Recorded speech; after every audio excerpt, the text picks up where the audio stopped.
Bismillahirrahmanirrahim.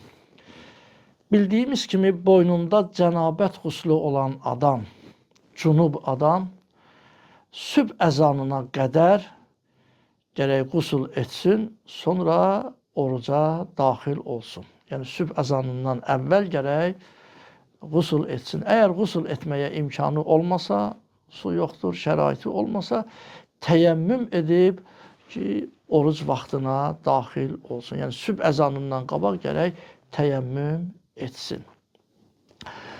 Bəzi mömin qardaşlarımız sual edirlər ki, əgər bir kəs sübh əzanından qabaq qusul edibsə, sonradan məlum olub ki, yəni sübh əzanından sonra günorta vaxtı və yaxud ki, məlum olubsa bunun quslu batilmiş. Məsələn, bədənində bir suyun yetişməsinə mani olan bir şey varmış.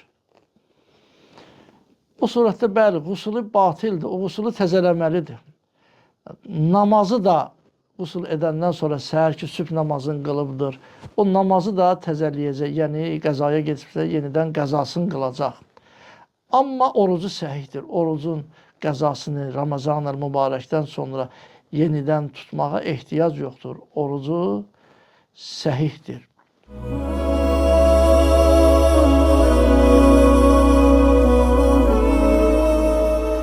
Növbəti sual bundan ibarətdir ki, əgər bir şəxs arxayındır ki, hələ sübh əzanına vaxt vardır, kifayət qədər vaxt vardır və bu şəxsin boynunda da qusul vardır.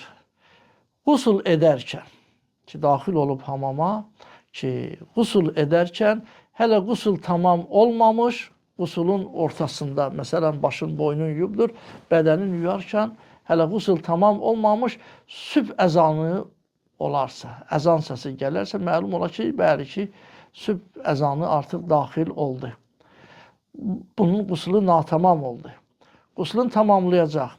Sual olunur ki, onun orucuna xələl gəlir yoxsa yox, orucu səhihdir yoxsa yox. Bəli, qusulunu tamam eləyəcək və orucunu tutacaq, orucu da səhihdir. Əssalamu aleykum və rəhmətullahi və bərəkatuhu.